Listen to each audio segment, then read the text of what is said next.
pembahasan kita, yaitu terkait dengan hukum pidana. Ya.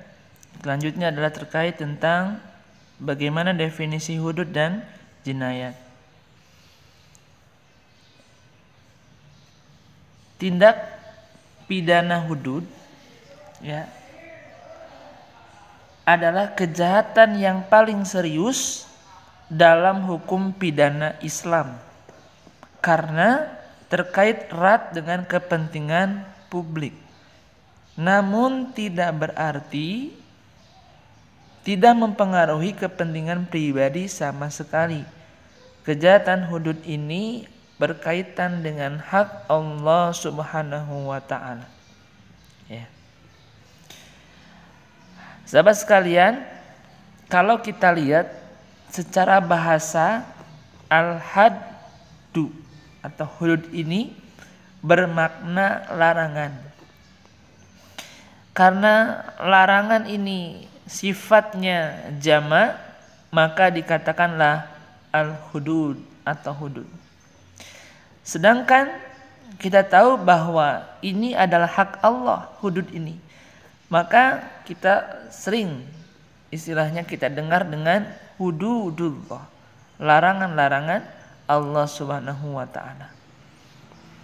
Mari kita lihat misalnya informasi yang Allah berikan dalam Al-Qur'an di Quran surat Al-Baqarah ayat 187. A'udzu billahi minasyaitonir rajim. Tilka hududullahi fala taqrabuha. Shadaqallahul azim. Makna dari ayat Al-Quran ini adalah kalau secara umum itu adalah itu larangan-larangan Allah, maka janganlah kamu mendekatinya. Ya. Jadi Allah menginformasikan larangan-larangannya dalam Al-Quran. Nah, berarti kalau kita tarik, ya, bagaimana kesimpulan dari hudud ini adalah tadi, ya, kejahatan yang paling serius yang memang adalah ditetapkan oleh syariat karena ini adalah hak Allah Subhanahu wa taala. Nah, baik, sahabat sekalian yang dirahmati Allah Subhanahu wa taala,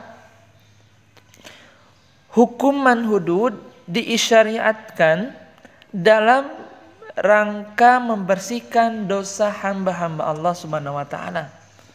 Misalnya kita kalau teringat dengan hadis Ubaidah bin As-Samit radhiyallahu an yang marfu tentang syarat baiat misalnya.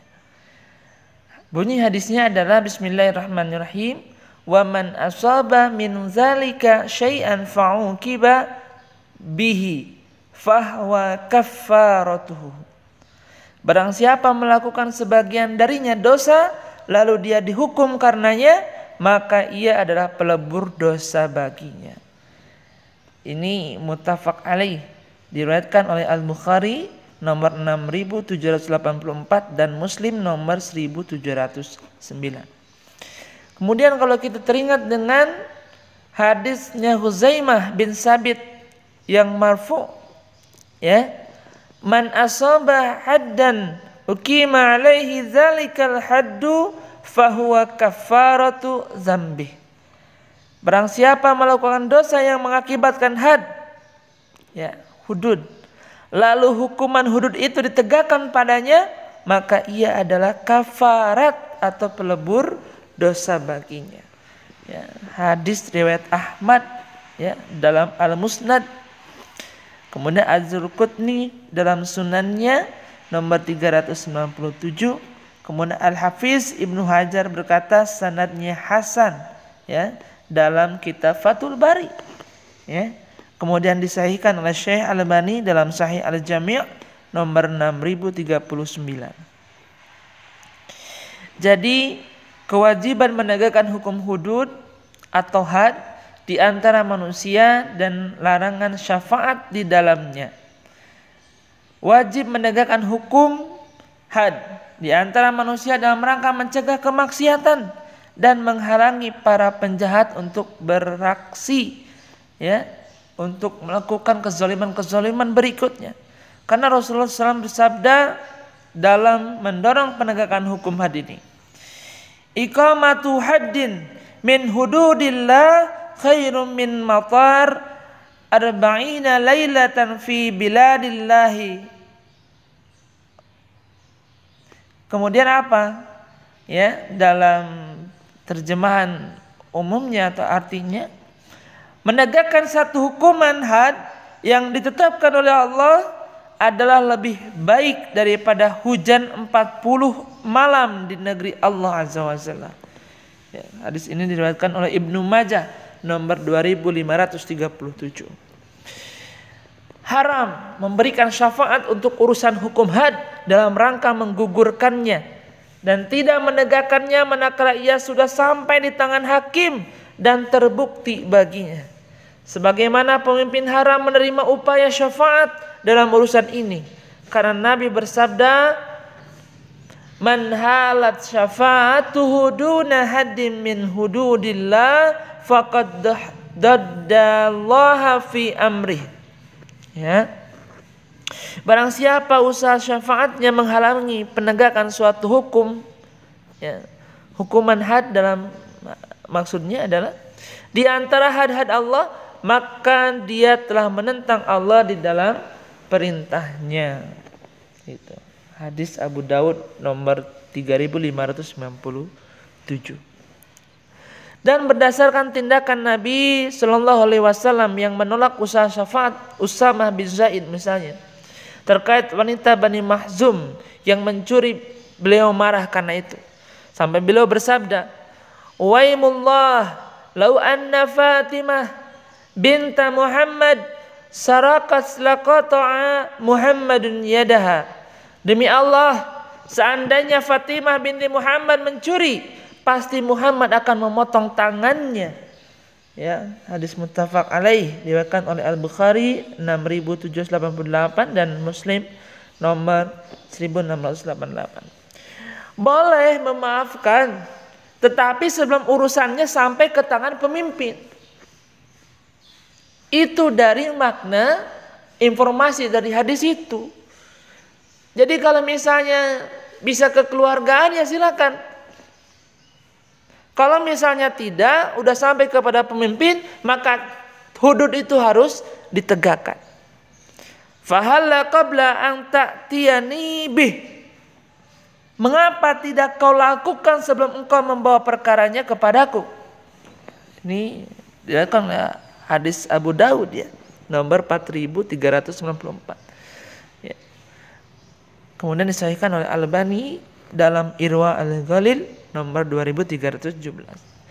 Jadi siapa yang berhak menegakkan hukum had dan tempat pelaksanaannya seperti apa? Ya kalau misalnya melihat dari hadis-hadis Nabi, ya tentu adalah yang menegakkan had adalah pemimpin atau pemerintah, ya, atau wakilnya. Nabi SAW menegakkan hukum had semasa hidup beliau.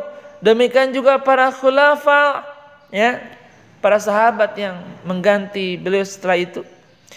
Ya, Nabi juga pernah menugaskan seseorang untuk menegakkannya sebagai pengganti kedudukan beliau. Beliau bersabda, "Wa'du ya Unaisu ila imraati hadza fa in i'tarafat farjumha." Barang siapa wahai Unais kepada istri laki-laki ini, bila dia mengaku maka rajamlah dia. Berangkatlah wahai Unais. Jadi mentitahkan Unais kepada istri laki-laki ini, ya, bila dia mengaku maka rajamlah dia. Ya, hadis muttafaq alaih. Hal ini wajib dilakukan oleh pemimpin untuk menjamin keadilan dan mencegah kezaliman. Had dilaksanakan di tempat manapun, ya, selain masjid. Begitu. Hadis Nabi, nahan Nabi sallallahu alaihi wasallam qada fil masjidi wa antum sada fihil asy'aru wa antuqama fihil hudud. Nabi sallallahu alaihi wasallam melarang dilakukannya hukuman qisas di masjid dan dilantunkan syair serta ditegakkan hukuman had di dalamnya. Ya, ini hadis diriwayatkan oleh Abu Daud nomor 4490. Hal ini untuk menjaga agar masjid tidak dikotori. Dalam sebagian riwayat tentang kisah dirajamnya Ma'iz misalnya, ya, fa ukhrija ilal harrati farujima, lalu Ma'iz dibawa keluar ke Harrah lalu dirajam. Nah, ini kisah ya Ma'iz ketika melakukan perbuatan yang dilarang oleh Allah Subhanahu wa taala. Ya, hadis ini diriwayatkan oleh At-Tirmizi nomor 1428 ya, dan hadis ini kategorinya adalah hasan. Tapi menurut Al-Albani berkata hasan sahih, Sahih Sunan At-Tirmizi nomor 1154. Itulah imam fillah rahimakumullah, sahabat-sahabat sekalian, terkait tentang hudud begitu.